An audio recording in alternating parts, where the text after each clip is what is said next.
શહેરમાં પડેલા પ્રથમ જ વરસાદે સુરત મહાનગરપાલિકાના પ્રી-મોન્સૂન કામોના દાવાઓની પોલ ખોલી નાખી છે। શહેરના અનેક વિસ્તારોમાં પાણી ભરાતા ખાડીપુર જેવી સ્થિતિ સર્જાઈ હતી। સુરતમાં પ્રથમ જ વરસાદે મહાનગરપાલિકાની પ્રી-મોન્સૂન કામગીરીના દાવાઓ સામે સવાલ ઊભા કર્યા છે। શહેરના અનેક વિસ્તારોમાં પાણી ભરાતા ખાડીપુર જેવી સ્થિતિ સર્જાઈ હતી, જેના કારણે ઘરો અને દુકાનોમાં પાણી ઘૂસતા લોકોને ભારે આર્થિક નુકસાન થયું હોવાનું જણાવાઈ રહ્યું છે। સ્થાનિકોનો આક્ષેપ છે કે જો ડ્રેનેજ લાઇન અને વરસાદી ગટરોની સફાઈ સમયસર કરવામાં આવી હોત તો આવી સ્થિતિ ટાળી શકાઈ હતી। હવે વરસાદ બાદ મશીનરી દ્વારા સફાઈ કામગીરી શરૂ કરવામાં આવતા પણ લોકો અસંતોષ વ્યક્ત કરી રહ્યા છે। નુકસાનગ્રસ્ત પરિવારોનું કહેવું છે કે સરકાર તરફથી મળતી ₹6,800ની સહાય વાસ્તવિક નુકસાનની સરખામણી પૂરતી નથી।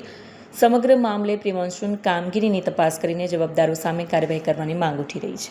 કેમેરામેન હકીમ શેખ સાથે વસીમ હાસમીનો રિપોર્ટ, આઝાદ ન્યૂઝ, સુરત।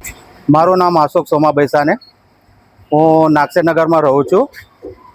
જ્યારે ગયા મંગળવારે જ્યારે આપણા નાગસેનગર પાંડેસરા ઉધનામાં જ્યારે પૂર આવ્યો, અત્યાર સુધી કોઈ કોર્પોરેટર 4 કોર્પોરેટરમાંથી એક તો સ્થાનિક કોર્પોરેટર છે આપણા નાગસેનગરના, એ તો હજુ સુધી અમને દેખાતા જ નથી। ખારે જ્યારે સરકારશ્રીના મંત્રી આવ્યા ત્યારે એમના પાછળ દોડતા થયા છે, પણ મહાનગરપાલિકા જ્યારે પ્રી મોન્સૂન કામગીરીનું આ બજેટ જે પાસ કર્યું હતું ત્યારે તો કશું કામ કર્યું નથી। તંત્ર ઘોર નિંદ્રામાં સૂતું હતું।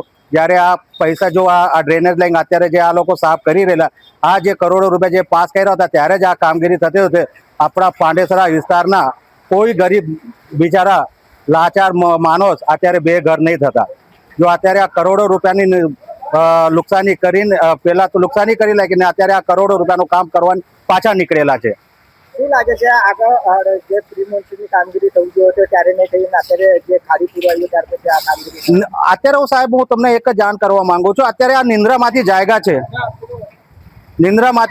છે, અત્યારે નિંદ્રામાંથી જાગ્યા પછી લોકોનું જ્યારે ટોળું કોર્પોરેટરના ઘરે આપણા ધારાસભ્યના ઘરે રજૂઆત કરા ગયા ત્યારે આ બધા કામગીરી કરવા નીકળેલા છે।